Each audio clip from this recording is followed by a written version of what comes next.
Assalamualaikum warahmatullahi wabarakatuh, Ananda semua.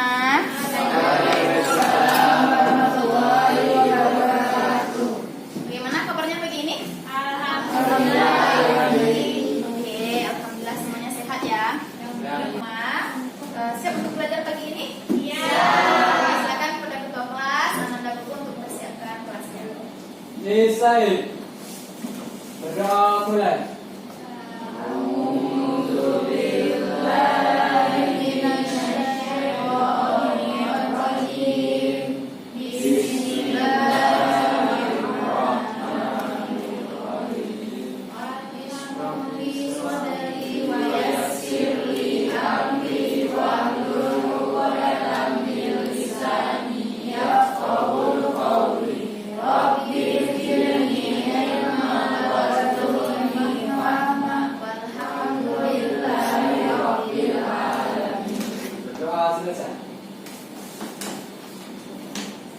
Nah, scene 3 ya. Kita berdoa, mari kita lanjutkan dengan tadarus Al-Quran. Silakan dibuka Al-Quran. Surat An-Nisa ayat 59. A'udzu billahi minasy syaithanir rajim. Bismillahirrahmanirrahim. Ya ayyuhalladzina amanu athi'ullaha wa athi'ur rasul wa ulil amri minkum. Shadaqallahul azim.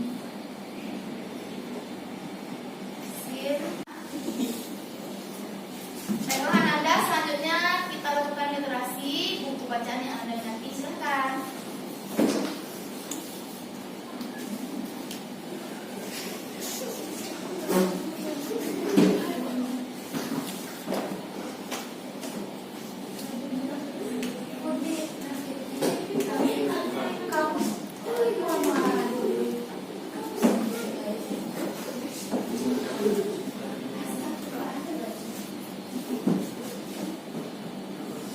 Sudah selesai Ananda dibaca bukunya? Sudah. Silakan dibukakan lagi ke depannya Nak ya.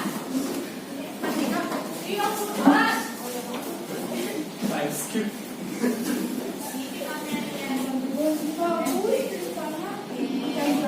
Gimana caranya? Baru buka baru.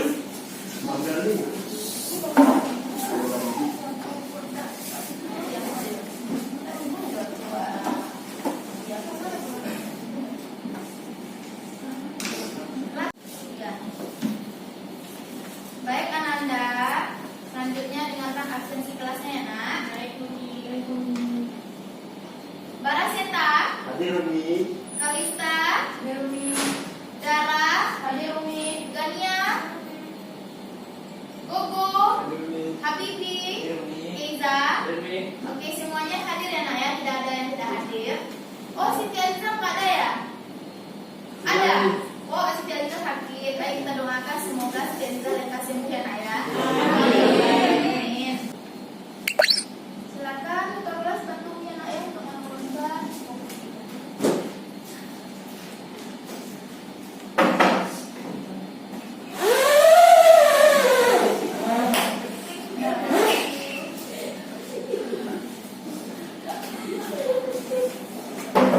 Kompetensi dasar yang harus Ananda miliki setelah kita belajar pada pagi hari ini.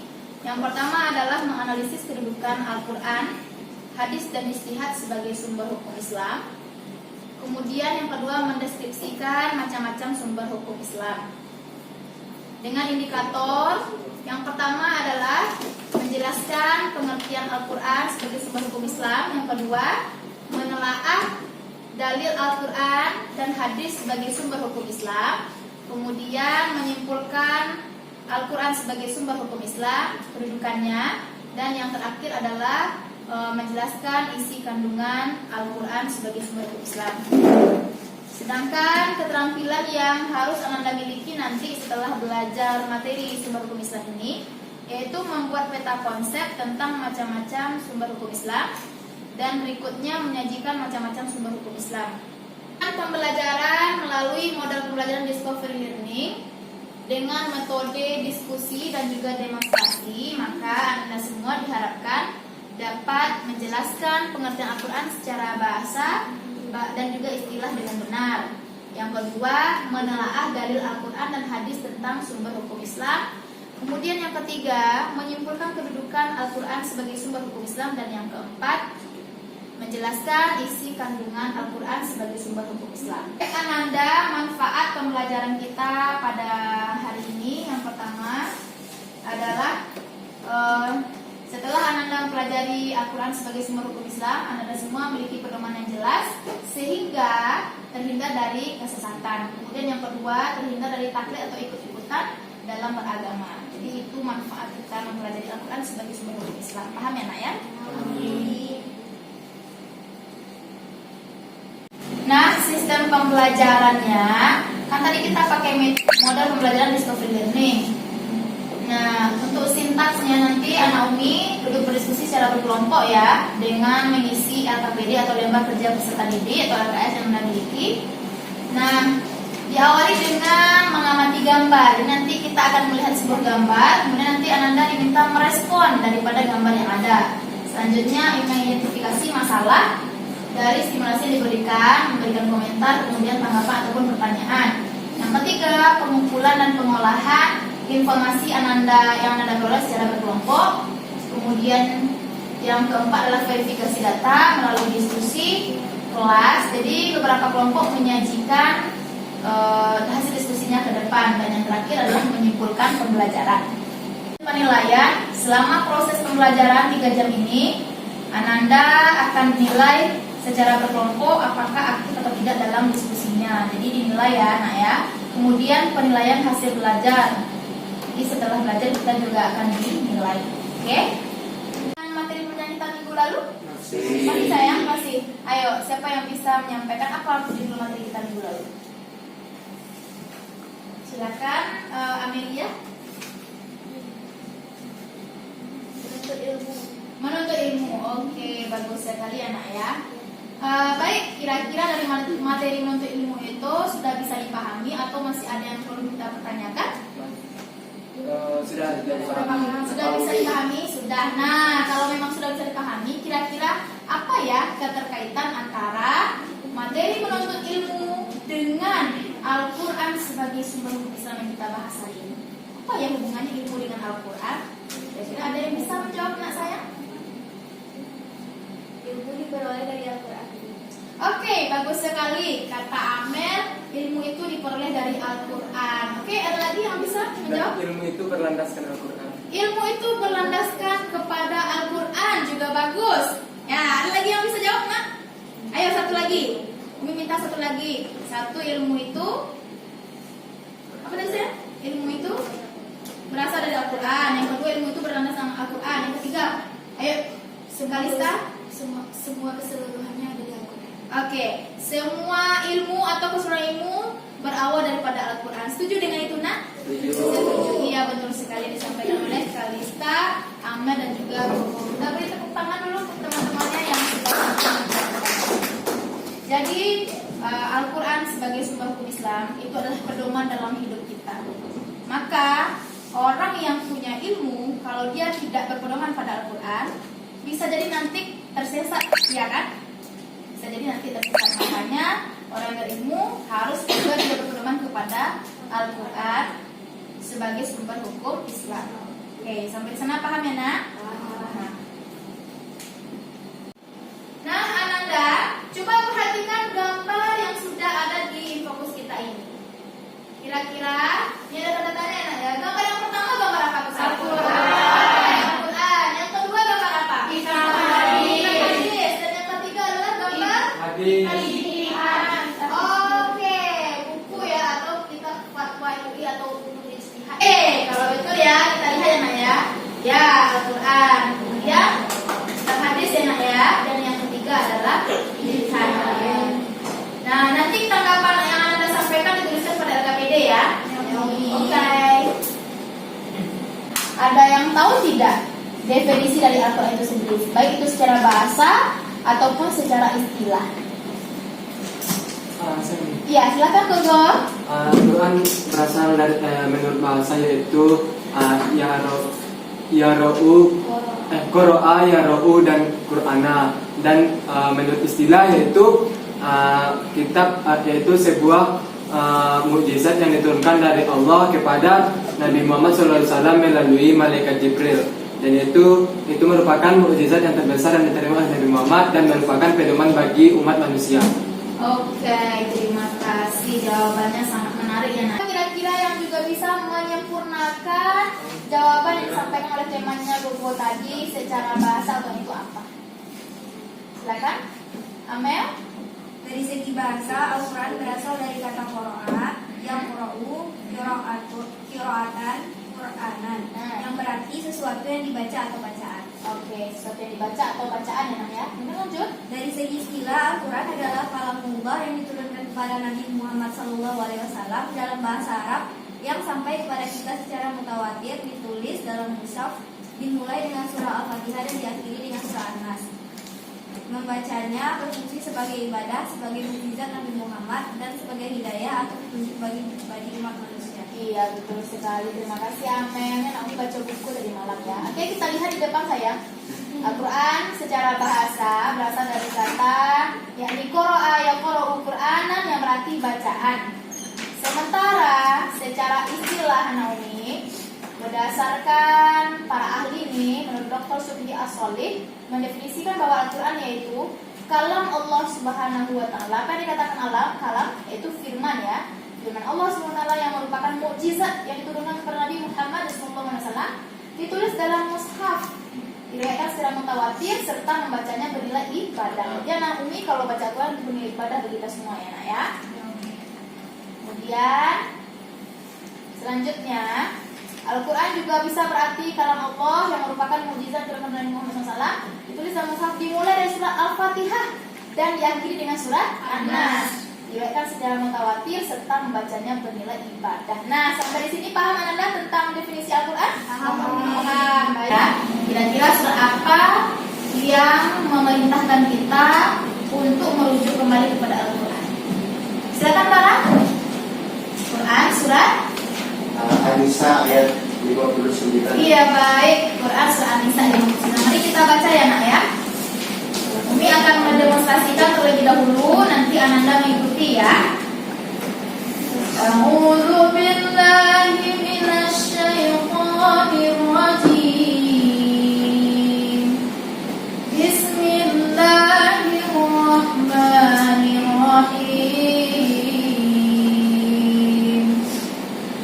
Ya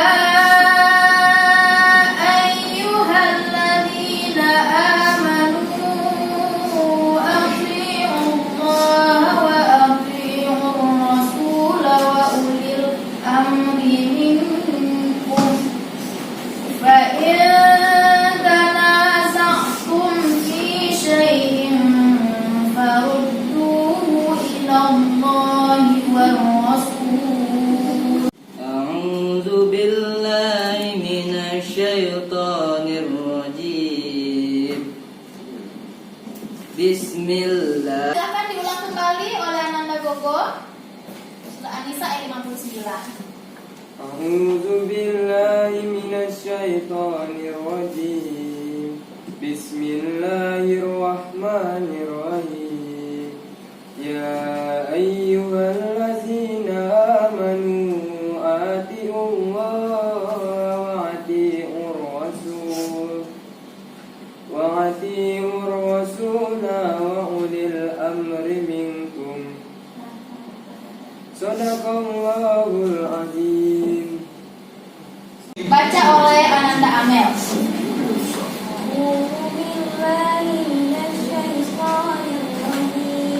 Keraskan suaranya. Bismillahirrahmanirrahim. Ya ayyuhalladzina amanu atiiullaha wa atiiur rasul wa atiiur rasul wa ulil amri minkum. Shadaqallahul azim. Ananda di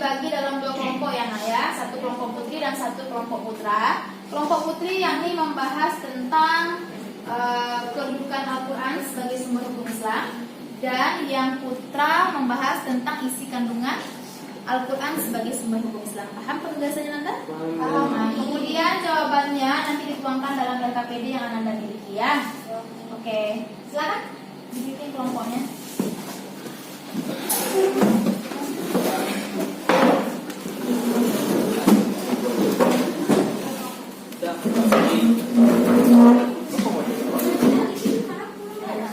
Diberi waktu selama 15 menit.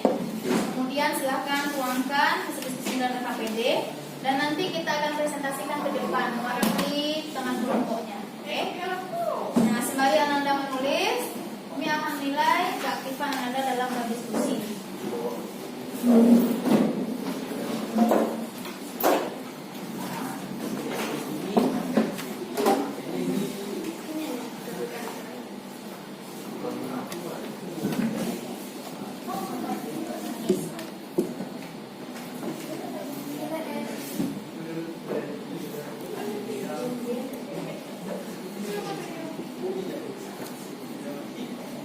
Lah deh, sudah selesai. Silakan kelompok yang putih dapat menampilkan presentasi di sini depan.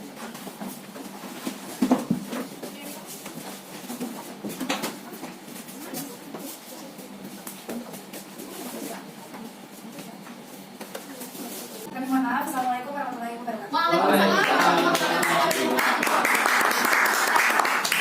Selanjutnya kita persilakan untuk kelompok yang putra ambil dari depan. Assalamualaikum warahmatullahi wabarakatuh. Kami dari kelompok putra akan menyampaikan hasil presentasi yang telah kami buat. Jadi isi kandungan hukum dalam Al-Quran dibagi menjadi 4 aspek sebagai berikut. Yang pertama, hukum peribadatan dan muamalah. Yang kedua, kisah-kisah para nabi. Yang ketiga, informasi kehidupan dan alam semesta. Dan yang terakhir, janji dan ancaman Allah Subhanahu Wa Taala terhadap seluruh manusia. Sekian presentasi dari kami. Assalamualaikum warahmatullahi wabarakatuh. Waalaikumsalam warahmatullahi wabarakatuh. Baik, kita berikan juga amplop untuk Nah, Nanda, dari presentasi yang disampaikan, kira-kira ada pertanyaan dari kelompok yang putri terkait kandungan Al-Quran sebagai sumber hukum Islam? Ada? Tidak. Oke, baik, tidak ada. Terima kasih. Silakan kembali ke tempatnya, Naya. Baik, Anda semua, setelah seluruhnya presentasi, waktunya kita untuk memberikan kesimpulan pada materi yang kita bahas hari ini. Baik, ada 4 pembahasan. Kira-kira siapa yang bisa memberikan kesimpulan? Nomor 1, nomor 2, nomor 3, nomor 4, atau semuanya mau disimpulkan? Ayo, silakan, angkat tangan. Ayo. Ya, Bobo, datang ambil. Jadi kesimpulan kita mengenai pada hari ini yang pertama pengertiannya kan merupakan salah satu kita yang diturunkan oleh Allah SWT kepada Rasulullah dan sebagai pedoman bagi manusia. Dalilnya terdapat pada surat An-Nisa ayat 59 dan kedudukannya adalah sebagai sumber hukum sumber yang pertama dan isi kandungannya yaitu yang tadi yang sudah dibacakan yang keempat yaitu hukum peribadatan dan muamalah, kisah para nabi, informasi kehidupan dan alam semesta dan janji ancaman Allah SWT terhadap seluruh manusia. Sekian kesimpulan dari saya. Terima kasih. Baik, semoga seluruh teman-teman dikasih paham ya dengan materi. Ingatkan lagi bahwasanya pengertian Al-Quran yakni Al-Quran secara bahasa di bahasa Arab yakni qira'a ya Quran yang artinya bacaan atau sesuatu yang kita baca. Sementara secara istilah itu adalah kalam Allah atau firman Allah diturunkan kepada Nabi Muhammad SAW sebagai mukjizat terbesarnya diturunkan secara mutawatir diawali dengan itu dengan surah Mushaf diawali dengan surah Al-Fatihah dan dengan surah An-Nas ketika kita membacanya maka adalah ibadah. Sementara dalilnya yakni surah An-Nisa ayat 59. Kemudian lagi kedudukannya adalah sebagai sebuah hukum Islam yang pertama dan utama dalam pedoman hidup kita sebagai bangsa. Dan terakhir adalah ada 4 isi kandungan daripada Al-Quran. Yang pertama tentang janji dan ancaman, yang kedua peribadatan dan muamalah, kisah para nabi, janji Allah terhadap seluruh manusia. Oke, terima kasih. Tanda semua silakan dikumpulkan LKPD yang sudah ditulis tadi di meja Umi Lagina. Kemudian untuk penugasan Umi kirimkan secara online, silakan dijawab. Dan selanjutnya terima kasih sudah hadir di kelas Umi. Kemudian silakan pelajari materi hadis sebagai sumber hukum Islam untuk pertemuan selanjutnya. Mari kita tutup dengan baca hamdalah. Alhamdulillahirabbil alamin. Wassalamualaikum warahmatullahi wabarakatuh.